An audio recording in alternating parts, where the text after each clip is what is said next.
Saudara-saudari yang terkasih, kembali lagi dalam Reliks, Renungan Frater Felix. Hari ini kita akan merenungkan dan mempersiapkan bersama bacaan-bacaan yang akan kita gunakan pada misa hari Minggu esok, hari Minggu Prapaskah kedua.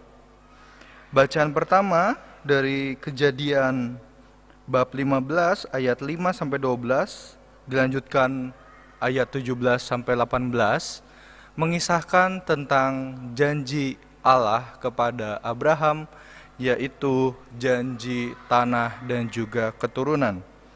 Bagaimana Abraham diutus oleh Allah ke tempat yang telah ditunjukkan oleh Allah itu sendiri, dan disitulah dijanjikan keturunan yang tidak terbatas, sejumlah bintang-bintang di langit yang tidak dapat dihitung.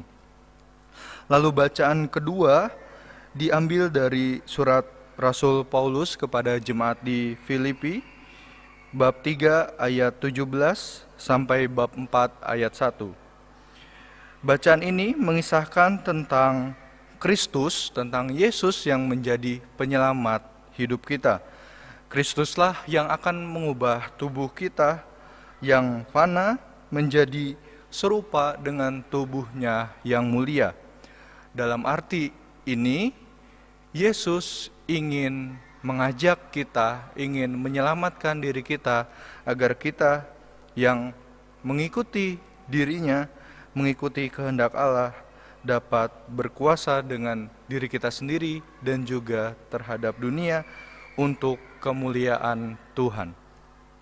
Lalu bacaan Injil yang akan kita dengarkan pada hari Minggu esok diambil dari Injil Lukas bab 9 ayat 28b sampai 36.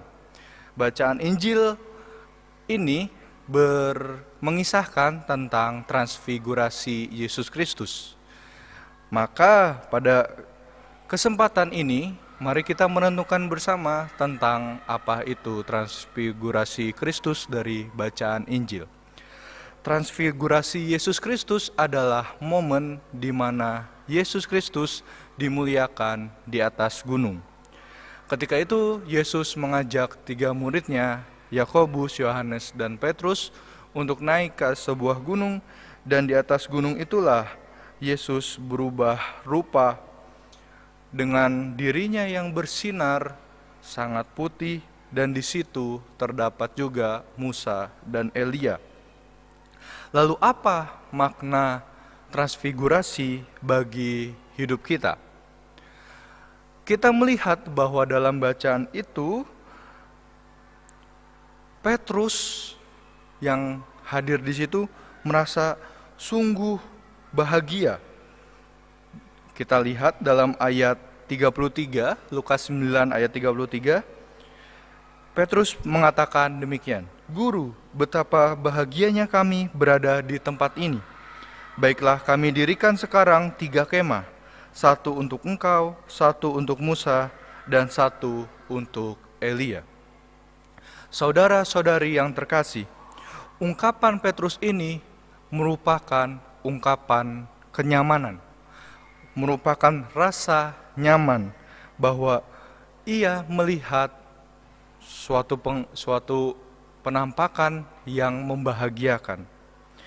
Namun kita justru diajak oleh Yesus untuk tidak berlama-lama dalam situasi nyaman itu.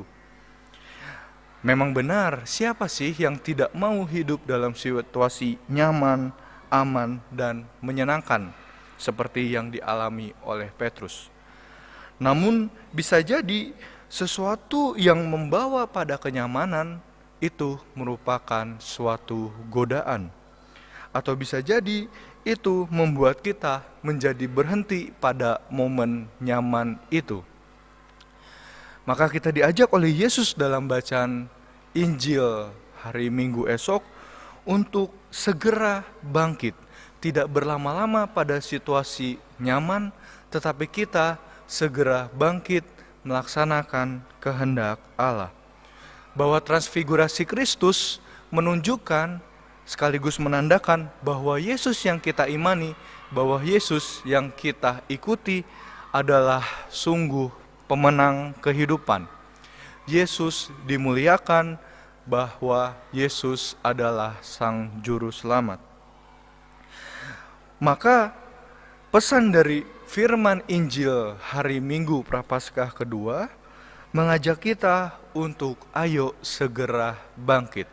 Ayo segera berjalan pada tugas perutusan kita, pada pelayanan yang diberikan dan dipercayakan Tuhan kepada kita.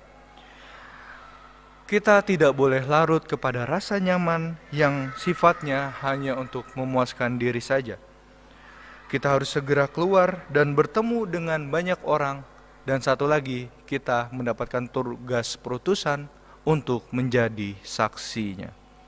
Saksi Kristus yang bisa menghadapi segala kesulitan, segala tantangan hidup dengan sikap rendah hati, dengan keterarahan kepada Tuhan. Tentunya kita bersaksi sesuai dengan karunia dan panggilan kita masing-masing. Saudara-saudari yang terkasih, kita tidak perlu khawatir dengan segala keterbatasan yang kita miliki. Akan tetapi, kalau kita menyerahkan diri kita sepenuhnya, karya pelayanan kita kepada Yesus, maka Yesuslah yang akan mencukupkan kita. Itulah tujuan Tuhan atas hidup kita, atas hidup manusia, agar kita mampu bermanfaat bagi orang lain, bermanfaat bagi sesama, dan juga demi kemuliaan Tuhan. Dengan demikian kita pun mampu dan dimampukan untuk terus menuju kepada jalan yang suci, jalan hidup kudus seperti Tuhan sendiri inginkan. Maka saudara-saudari yang terkasih, peristiwa transfigurasi Kristus, peristiwa kemuliaan Tuhan juga menjadi kesempatan bagi kita untuk turut menjadi kudus, turut menjadi suci dengan hidup kita sehari-hari, dengan tindakan kita yang bermanfaat bagi sesama kita, bagi pelayanan kita kepada sesama, kepada diri sendiri, dan juga kepada Tuhan. Marilah dengan giat memberitakan keselamatannya, serta membangun kebersamaan dengan Tuhan, agar kita semakin maksimal dan dalam melaksanakan tugas dan panggilan perutusan kita dalam kehidupan saat ini. Semoga Tuhan Yesus memberkati kita semua. Amin.